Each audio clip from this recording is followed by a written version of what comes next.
Hi. Hey, recently a friend of mine sent me a video about Satan being the hero in the Garden of Eden. And I was kind of disturbed by that, especially because it's such a detrimental idea. And so I thought I'd make a little video about my thoughts about that in case it would be helpful to anyone. Um, I myself believe that Adam and Eve existed, the Garden of Eden was real, God exists. And I don't know if you have to believe that Adam and Eve were people, literal people. If you want to look at it metaphorically, that could be helpful too, I think. But I just thought I'd put this out here. So, if God created the Garden of Eden, which He says He did, why is the tree of knowledge of good and evil in the garden? That's my first question. It seems like if He wanted us to be in a perfect Garden of Eden where nothing ever went wrong, the nectarines are always ripe, the figs are always perfect, you're never hungry, you don't have to work hard, why would He put the tree of knowledge of good and evil in that garden? So that's kind of something to think about. And then let's talk about what the tree was really supposed to be. Sorry for the glare. This tree, the tree of knowledge, when you talk about this video that I was watching talked about Satan trying to provide knowledge for Adam and Eve in the garden, and that he is the free spirit and the forward thinker, and he is trying to give Adam and Eve something that they don't have, that God doesn't want them to have, so he says, and then he calls it knowledge. But he doesn't say, I'm trying to give you knowledge of good and evil, because did Adam and Eve already have knowledge of good in that place where it was perfect? Was never too hot, never too cold. They didn't have to do anything to provide for themselves. That's pretty sweet. Pretty sweet digs. So they had knowledge of good. They walked with God. They had all the knowledge of good that they wanted. But they did not have knowledge of evil. And that is what Satan provided. Satan made it so that they could appreciate the good that they had only by introducing pain, suffering, lying, betrayal, subtlety, bitterness, jealousy. All those things were what he taught them.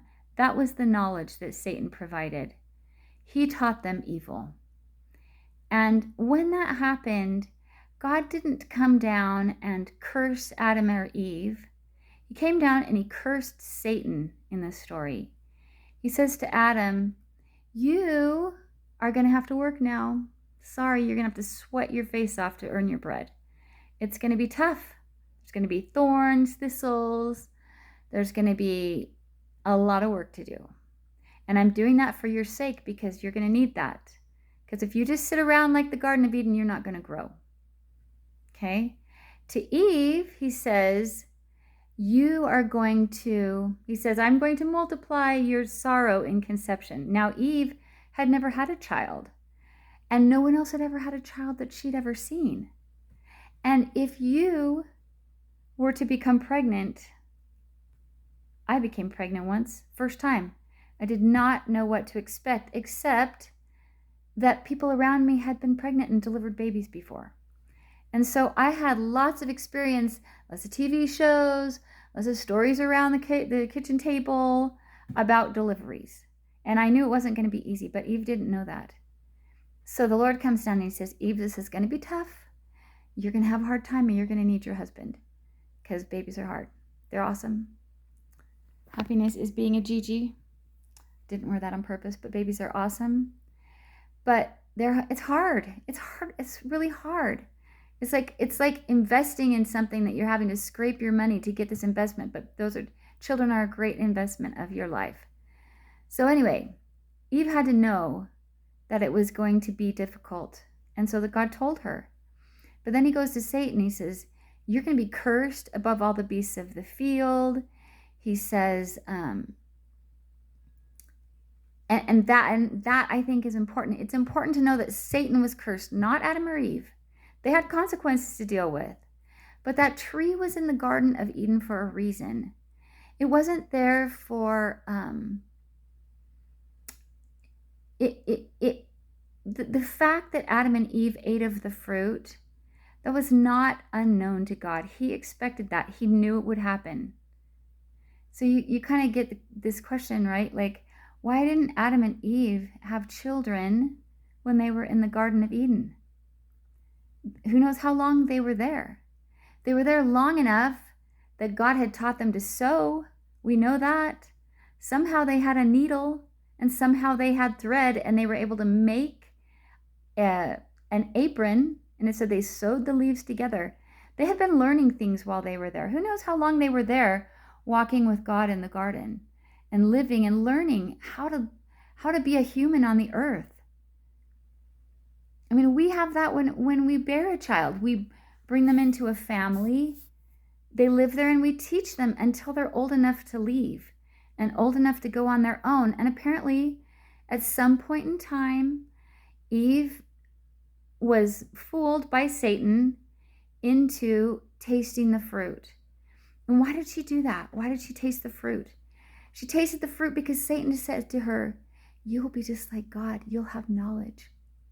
Now, if you've raised a child, you know that your kids imitate you from dawn to dusk.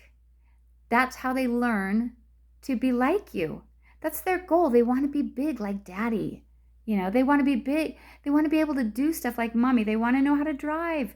They want to know, they want to jump high. You know, they want to make cookies.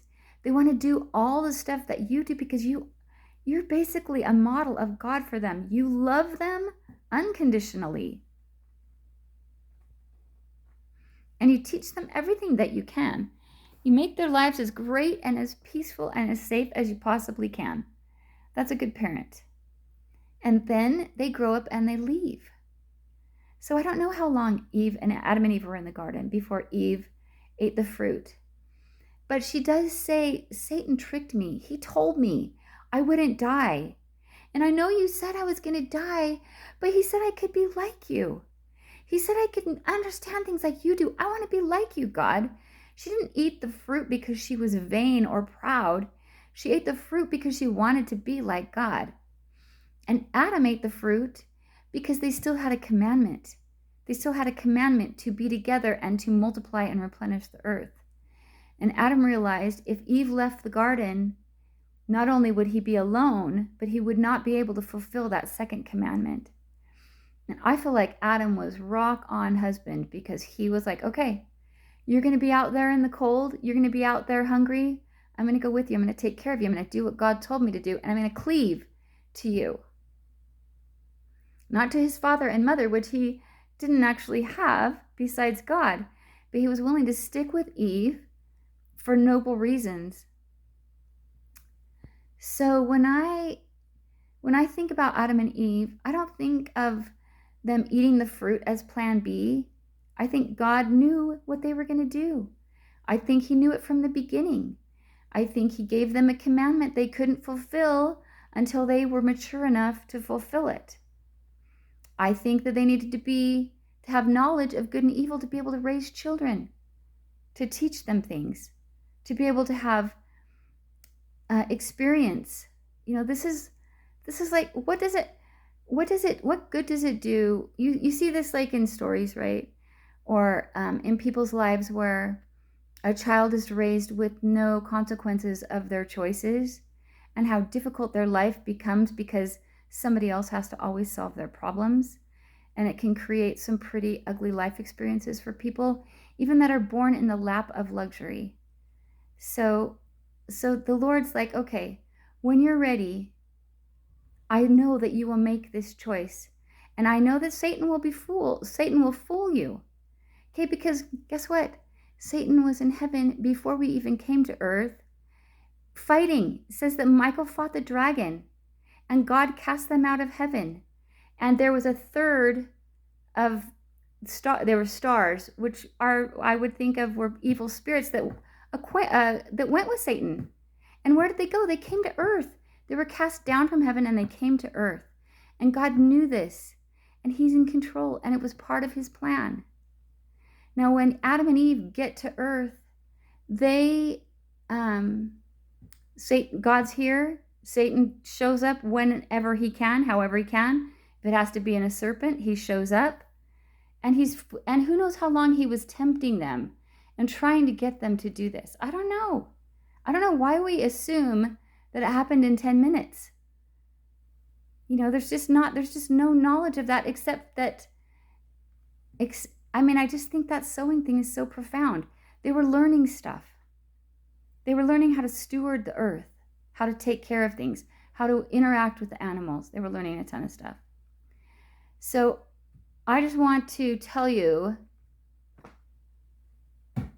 the Garden of Eden came out how God designed it to come out, so that we, his children, could come to this earth, gain experience, know he could only teach us of the good. He could not show us how evil feels. He can't do that. He can only let us experience that. And Satan, as was part of God's plan. He knew that would exist.